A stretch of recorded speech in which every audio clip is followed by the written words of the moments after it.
This is actually an open session. I don't think either one of us, Kevin or myself, unless you have prepared remarks, I don't. 5 minutes will do. 5 minutes, please. Do you want to start? No, you start. You start. Okay, this obviously was a conference that dealt with a lot of different issues. I can't even begin to sum them up, but I saw at least one thread that I thought cut through a number of the presentations and the panels, and this was something brought up by Liu-Xin and Dong-Ye at the very end yesterday. And the comment somebody made was, are we all becoming more similar? This is a world of cotton silers, car drivers, with our MP3 players sitting in traffic, all pretty much having the same experience? Or is there still ample space for distinct local practice and local knowledge?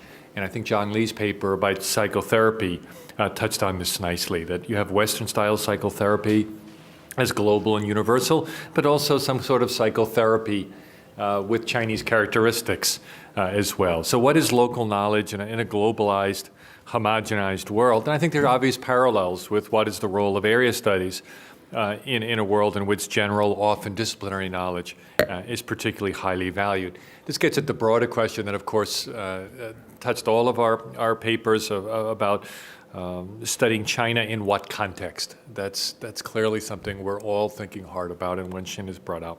I think we saw it in Hans Steinmuller's villages that were much more modern and globalized than we might think, and we saw it in John Kennedy's surveys, the epitome of decontextualized positivist scientific methodology and knowledge that turned out to be much more local than we ever imagined. So we have this relationship between local and global, between area studies and disciplines, sometimes turning up in unexpected places. We saw this in Madeline's account of Joseph Levinson about where knowledge of China is more comparable in general than we might think, but interestingly, problematically so. And then, of course, we had Tim Cheek talking about comparative contextual analysis. So one of the themes that just struck me in this is this relationship between local and global, between particular and disciplinary, and with a lot of attention to context. This discussion of local knowledge led me this morning to rummage among my bookshelves and pull out the book by every political scientist's favorite anthropologist that happens to be called Local Knowledge, Clifford Geertz's book from the early 1980s. And I have to say, I have no idea what anthropologists have done with this since, but I can just tell you political scientists have still been influenced. And I was just glancing through his article on it's called On a Native's Point of View, in which he pointed out that Malinowski did not always have a wonderful time while he was doing his fieldwork, which I suspect more than a few people in this room have experienced. And that communion with our subjects is impossible, maybe not even desirable, that the issue is to understand somebody's symbol system, and that's indicated by things like getting a joke, understanding a proverb, catching an allusion. And that this doesn't rely on any more than an average capacity for fellow feeling, but instead on understanding and trying to get a hold on people's modes of expression, a much more humble, limited way of getting to people's inner lives. And that was another theme that struck me in this conference. There was a lot of attention to people's inner lives in three different disciplines, which is not something I would always expect from the crew that we had on hand. So that was something that was interesting. I was struck by the commitment even of political scientists. Some doing survey research, Peter Lawrenson, who didn't get to talk, but a formal modeler of all things. Of course, Peter working on psychology, to be very interested in what inner lives provide. This is what Clifford Geertz in this article called maybe what you would also discuss in terms of experience near versus experience distant concepts. I thought this was a discussion, despite the fact that China is globalizing. At least the people we had in this room were a little closer to experience near concepts, and we're pretty close to trying to in a Geertzian way, not pretending that we're natives, but pretending, or at least being interested about the questions that Geertz brought up. And this actually left me quite optimistic in some respects. My talk yesterday was probably pessimistic on where things are coming and where China studies, or where Chinese politics, the study of Chinese politics fits in political science these days, but particularly in seeing that the political scientists are interested in all of these internal questions, and particularly people doing survey research and formal modeling and all the sorts of things that humanists get all worked up about. It really led me to think that there really is possibilities for cross-disciplinary discussion. And this, in general, if we're looking at global and local, and I was saying these were two themes that were out there, I was actually struck by how much attention to the local and to the personal was going on here. And so there seemed to be some opportunities for all of us really to be speaking to each other. I hope some of the non-political scientists came away with the sense that we're not quite as scary a bunch as we thought. There was some real tendency toward, I think we're tracking toward kinds of anthropology and ways of thinking sometimes found in historical analysis. The last thing I just wanted to close on was just what my response to this last panel would have been is, as I was watching you three sitting up here and I listened to Tim's remark, it occurred to me that you really all were representative of institutions. In fact, if I squinted a little bit, you almost looked like buildings a bit here while you were sitting up here. And that Dong-Yue's point really brought to mind that we were talking about the hardware of cooperation, of complicity, of collaboration. And Dong-Yue reminded me that I think it's just as important to be thinking about the software of knowledge production and knowledge dissemination. And one thing we might think about in this last discussion is some of the more concrete issues that were starting to come up in some of the questions about the mechanisms by which knowledge is really produced and disseminated. And the example I'd give to mind is what Philip Huang has been doing with modern China lately. And these 3 dialogues he's done between Western and Chinese scholars, where Chinese scholars write articles. A number of Western scholars are invited to respond to them. Then these articles are translated into Kaifang Shidai and then come out in a book later in China, in Chinese, without any editing, as far as I know, and without any censorship. So do any of us in the room, particularly the people on the last panel, but others, have any real thoughts about the mechanisms by which we go forward, even beyond this existential crisis that we're facing in China studies? Okay, well, what can we do? How can we make collaboration, complicity, cooperation real in the very tangible ways of moving substance back and forth? And despite Wen-hsin's concerns about the fact that the Center of China Studies may not move to China within the career of a fair number of the people in this room, just the moving of the agenda-setting power, which has started to move in some disciplines, has moved, I think, pretty far in history to some extent, but has moved much less so in areas like political science, where many of us still look at people as sources rather than collaborators. And that is changing, but it's changing very, very slowly. And how can it change better, and how can it inform and improve the quality of work done in the 3 disciplines we focused on here? Thank you, Kevin. And then for my part, just to follow up on that very quickly, I was struck by Kevin's observation or comments yesterday about the fragmentation of within disciplines or within the discipline of political science, and how that there appears to be the diminishing presence of a community of scholars. Now, of course, it's been observed for a long time that area studies has become marginalized. And then the fragmentation within the discipline and the marginalization of area studies both take place against the backdrop of intensified access or interaction across the Pacific. So that, of course, leads to all these issues that we have been considering.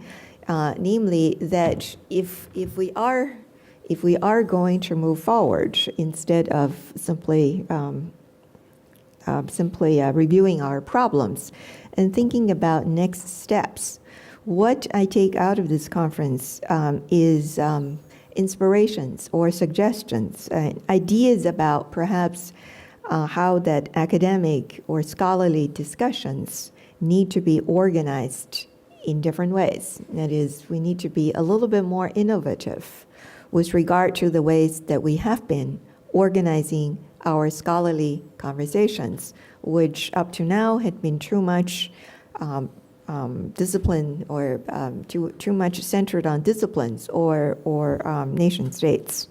And then going beyond that, of course, we would try to foster or to better understand opportunities to construct meaningful or engaged conversations to the point of having debates.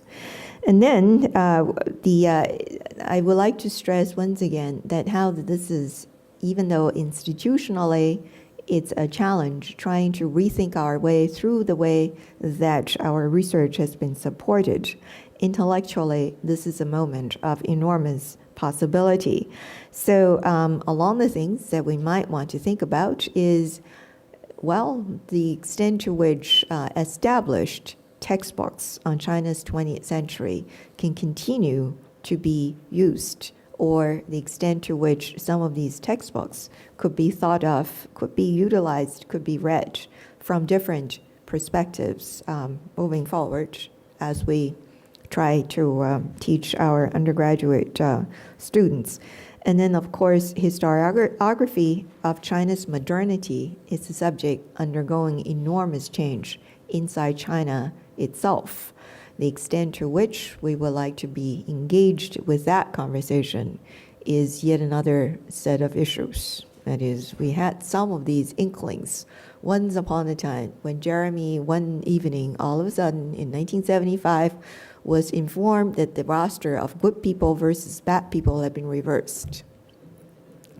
So I would like to, that's all I have to say, and I invite wrap-up comments from the floor, and I think we have about 15 minutes. I promised Mary that you would get the first comment. We had our Liang on, or San on. Right, please. But like the economists say, there's saltwater economics and freshwater economics. So we need to hear from some of the freshwater buildings as well, too, to hear what's been going on in Michigan Yes, and how please. things are changing in the middle of our country. Yeah, well, I'm surrounded by, it's very strange that I'm surrounded by other Midwestern political scientists. I don't know why we all gathered in this corner of the room. My earlier, I guess, more comment than a question about the panel that just ended were also about Tim Cheek's question about censorship and lack of academic freedom, which I think in China, which is a big issue, and some people talked about it a little bit. I think there's some ethical issues, of course, related to that as well, in terms of how we produce our research and how we function with collaborators in China. I also think, though, more generally, the thing that it's a big barrier for China's educational expansion, I think, in a fundamental, profound way, and it's not something that is simply a matter of they do things differently from us. I think there are two things that strike me about lack of academic freedom that are important for social science research. One is that your results might not be accurate because of problems in how the research was done. And that's less of an ethical question than just a question about production of knowledge if the results are not accurate because of censorship. And all kinds of censorship. You can imagine all these different ways that it happens. The other thing that I think is really interesting about the relationship between government need to control research is that, as with Jeremy's thing about are you a friend of China or are you not a friend, also with research findings can be talked about as friendly to China or unfriendly to China, which is a really bizarre way to think about your research. And I've been at conferences in China where people's research has been talked about as unfriendly to China, which from a Western social science perspective, you can think of your research as reflecting on mistakes or problems within Chinese governance that has nothing to do with being friendly or not friendly. So again, this how hard it is to be, a zhengyou is really important to China's own ambitions to be preeminent in the production of any kind of knowledge. Okay, so about Michigan, I'm not feeling the crisis so much that people have been talking about, and although I'm very interested in how China is integrated into the social sciences, I don't feel that there's been a large change. I mean, political science and econ have gone in other directions from history and social and sociology and anthropology, which makes it more difficult for departments to hire people purely as a China expert. Michigan is slightly, again, unlike UBC, a more flexible, and also institutionally more prepared to have positions that are defined China political science, China economics, China sociology. And so we have we have 4 searches in the fall for China social scientists, even with budget cuts. And so I don't feel the crisis. I think the thing that I just want to mention that I think is difficult and to require so much energy, it makes me tired even to think about it, is how do we institutionally in these large decentralized universities make people who have knowledge about China interact with the people who are not China specialists doing work in China. It's happening, but it's maybe there's some momentum that will happen, but I just find it enormously exhausting. That's all. I'll follow up on a couple of things that Mary just brought up.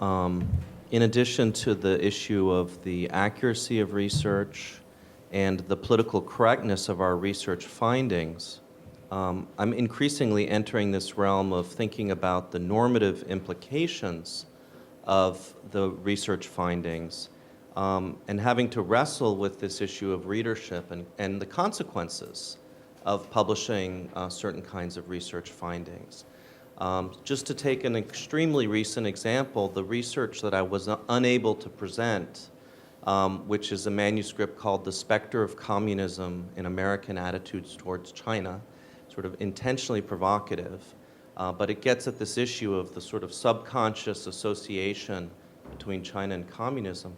I ended up sending it to a journal, so we'll break the anonymity of the process, but it's edited in China. It's an Oxford University Press journal called the Chinese Journal of International Politics, published by a well-known Chinese nationalist.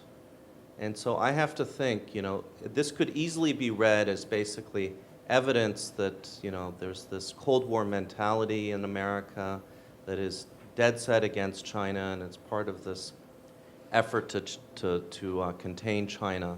But I nonetheless think, well, I'm going to submit this anyway. And I hope that it's Chinese who are the primary readers of this scholarship, because maybe it'll have the opposite effect and help Chinese understand that a lot of things that they attribute in a sort of fairly, in my view, hostile way to an instrumental attempt to hold China down, that all negative Western attitudes towards China are part of some kind of plot. We've talked a lot about that idea that there's some kind of conspiracy, anti-China conspiracy out there.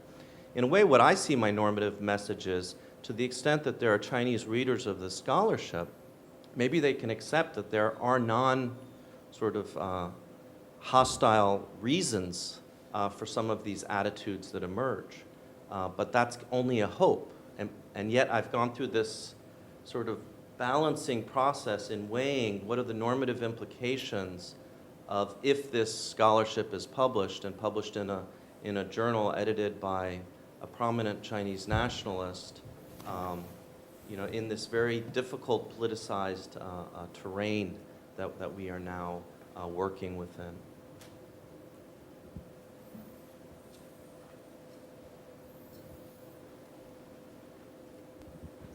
While it might take a while for the institutional transformations to happen, I think as as scholars and researchers, one thing we can do is to consciously create room in the way we design our research questions to allow the people that we study and our Chinese colleagues to talk back. In other way to say it is to ask questions that are more open and inviting rather than judgmental.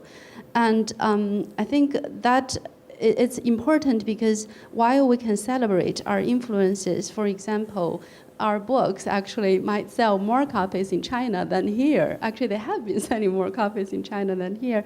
We also need to keep in mind that on the larger scale and in the longer term, it is not necessarily a good thing for us to define the agenda. We need to leave them the room to define agenda as well. We should not dominate the agenda defining.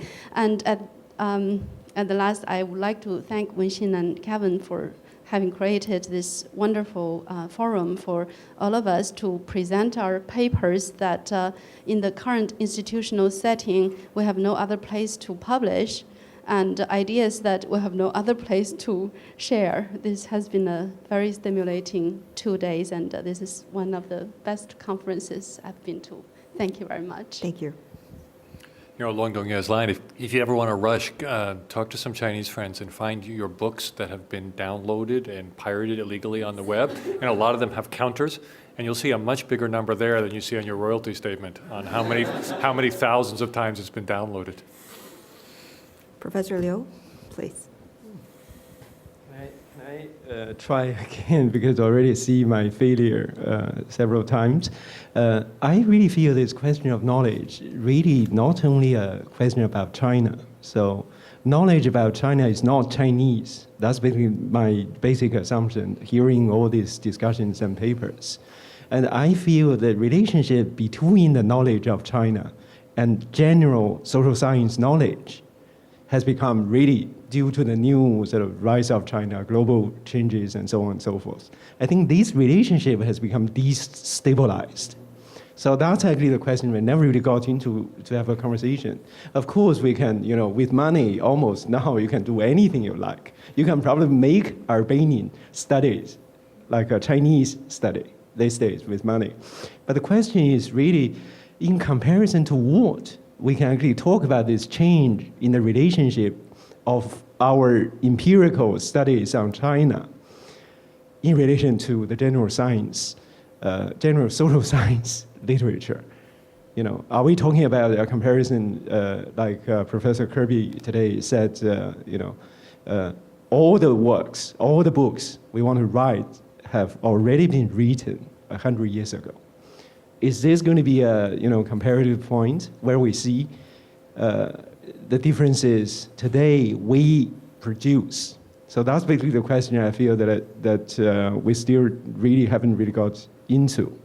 And also the reason I talk about this is that here there's a genuine historical possibility, you know, for us to sort of say something about this relation. That's basically what I feel. In the past, always, you know, the social science general literature determines empirical studies of particular areas or countries. But now, with the rise of China in this kind of, you know, imitative, you know, awkward, material madness, I thought there is a possibility here for us to talk about, you know, knowledge in some kind of, you know, about China, but not Chinese. You know, for those of us who maybe aren't completely grasping what you're saying, I feel like I should do what I do with my interviewees in China all the time, which is to say, could you please give us an example, 请举一个例子, to tell us, give us an example of a project that would take into account you as a China scholar, what would you do knowing what you just said?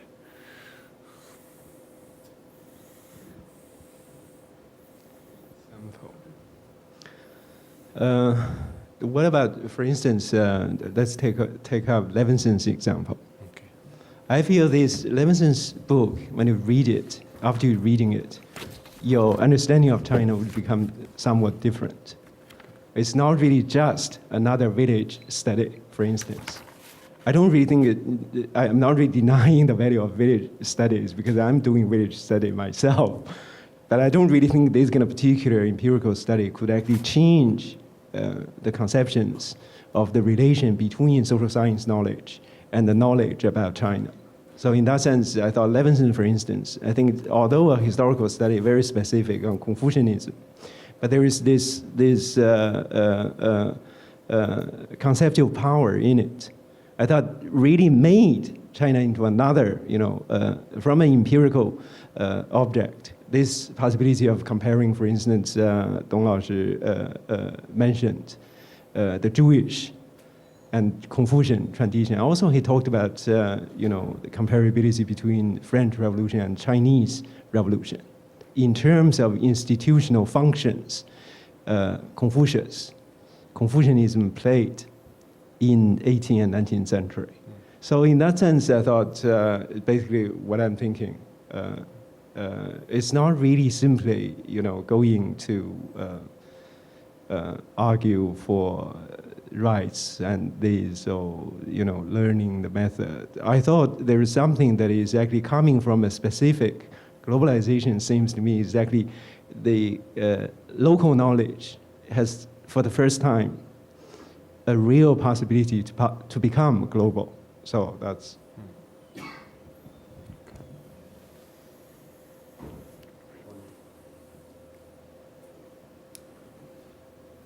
I didn't want to follow Peter and Mary because I thought they'd think it'd be a Midwestern ban, Sanren ban. Basically, I just think this is a great conference. I learned a lot. I agree with Madeline. It's been one of the better ones I've been to a long time.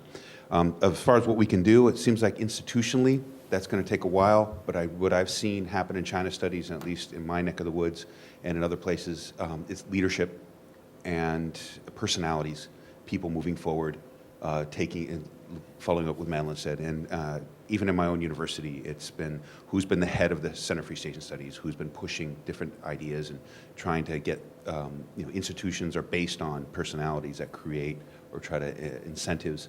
So I think could be part of that. It's going to be that in the future, at least for now, I see personalities kind of moving that way to help develop that.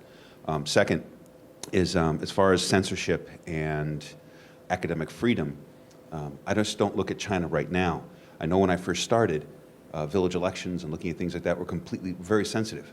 Then all of a sudden now you can do all the election stuff you want, you can't do something else. But it seems like what I've watched is the level of censorship and academic freedom in China has been getting better over time. And I've really seen a huge development over time. So my optimism is based on not just my own experience, but what I've seen a lot of my Chinese colleagues argue as well. What they can see, what they can get away with, what they can do, what they can write about over time, and I don't see that stopping anytime soon. And again, part of my own personal experience is Xi'an and Xibei, Tiangao Huangdi Yuan. So I can get away with it a little bit more, I guess, where we are. But I think my optimism is also based on watching what we can do now as opposed to the past. I see that moving forward. One thing that Joe Escherick and I are talking about and sitting at these centers, there's one sense of what's going on in the field, but if you look more broadly, one element of fragmentation of the field is that there are a lot more people, for example, studying Chinese politics all around the Southwest right now. There have been 5 or 6 positions added, and I think Wen-hsin or Bill mentioned Oklahoma, they've added a 2nd position there. Now, it's nice to have oil money, but even if you don't have oil money, it is striking how many liberal arts colleges have added Chinese politics people, how many I think the top 20 institutions all have Chinese politics people, which was not true before. And we may feel besieged at UCSD or at the very big centers that we're not growing like we were before. But there's a very different story out in the provinces right now. And with this kind of leadership you're talking about and commitment that may come into being for fairly idiosyncratic reasons, there are more China positions every year than us, and we're doing much better than Albania, France, and just about everywhere else except the Middle East. Right? Whatever crisis we're talking about, that's right, which has gotten more interesting and less funded as the years have gone by. All right, so yes, last comment. I'm Mary Steiner, and I come to these lectures frequently, and I'm a good listener. And I had a couple of questions about what seemed to be missing links or some missing aspects of Chinese studies.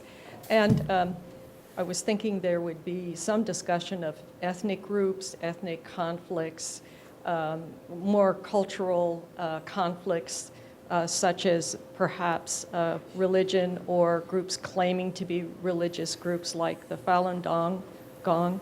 And then also, I was struck by our allegiance and our close collaboration with Europe and North America, and was thinking, well, yes, China's involved in South America and Africa, and we're linked to them as well. Is that too large an area to cover, or is that going to be an area that will be outside the area of Chinese studies?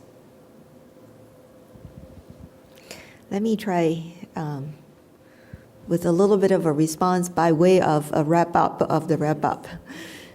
Namely, that you're absolutely right. We are yet to engage in discussions about themes, specific topics, which would constitute or will appear on our research agenda. We've been discussing more in abstraction, in infrastructural terms, in intellectual terms, about issues concerning the learning process itself. We are yet to engage in a discussion about what it is. That is, if the Cold War is over, if China is open, if the issue these days before us is less about why they are different or producing that difference, but trying to explain the way to which, the extent to which China has become more the same as everywhere else, the ramifications of that, and what might be some of the leading research questions. So one obvious example, of course, is that in the 20th century, the whole issue of communist revolution or efforts to explain this revolution has dominated social science research across all disciplines. These days, it's very instructive for us to know that an issue that preoccupies our colleagues in political science is the issue of protest. So implicit in this set of research concern is the issue, it's the question about what interest in the stability of the Chinese nation state and political order as it stands. So what I'm trying to explain here or suggest here is we are no longer concerned with nearly as much as we were once upon a time about the socialist transformation taking place within China. We're also signing on to the idea that this is no longer a nation in search of wealth. Well, it's certainly in search of wealth, but it's not impoverished. And it's not necessarily lacking in power, but we like to know the extent to which democracy might prevail within that context. And this is democracy in the broadest possible terms. Namely, it's not just citizenship, it's also issues about gender, it's issues about equity across regions, it's about social democracy in terms of economic equity. It's also, above all, about China's relationship or the issues of ethnicity, namely within the borders of China in terms of ethnicity and border crossing regions. And then, of course, once you turn your attention to issues of this nature alongside with concerns about human security as well as planetary future, there is a much stronger hard science component to many of these research agenda, focusing on issues such as environment, technology, water resources, and so forth, than what we had before. So that's what I see. That is in terms of the research agenda of a new generation of China-centered, China-related research. But of course, this is simply generalization on the basis of emerging issues. You mentioned religion. Let me just leave you with one fact to take home on the airplane with you. I have a student who did a dissertation on Protestantism in China, both above ground and underground, and he pointed out that there are more people in Protestant and Catholic churches in China on any given Sunday than in all of Europe. Now, that may be a story about Europe as much as about China, but there is an arresting fact. We had a mention of China being atheist before, and China will continue to surprise us in many different ways. All right, so Beijing? one more comment, please. Jean-Philippe, getting one more. Let's get one more. Give us somebody needs to end us on a big bang here. I just wanted to say thank you because I think it was a great conference, and it's always very, very interesting to interrogate ourselves of what we're doing. It's called epistemology, I think. And I also wanted to join, just to show that my Midwestern colleagues are not isolated. I, from another part of the world, have the same preoccupation about when collaborating with our Chinese colleagues, their situation is different. And it is not a Chinese situation. It's a regime-inducted situation. And when we're talking about censorship, I was thinking only in terms of, for example, we were talking about history. And yesterday we talked about Gao Hua. Gao Hua has a lot of trouble to publish his stuff in China. And he is one or the best historian of modern China.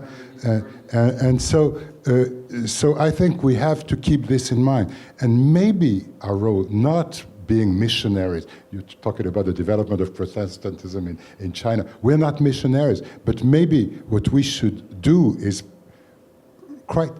help our Chinese colleagues enlarge the field where they can publish and help them publish here if they can't publish there. And I think maybe in the future it's also something. And I'm very sorry we didn't talk about Taiwan and we didn't talk about Hong Kong, but I would be delighted to come back to Berkeley. Well, okay, Thank you. So we end up talking about the state and people's room to operate within that state, which is certainly something we all share in common. And one very brief final comment, please.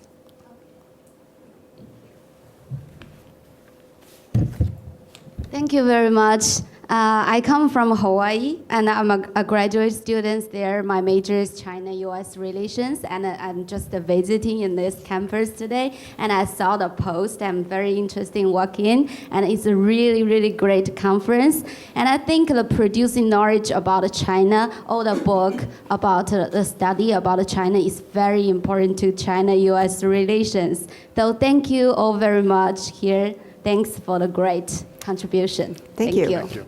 Thank you. So, well, on that note, I thank all of you for your participation, for your attention.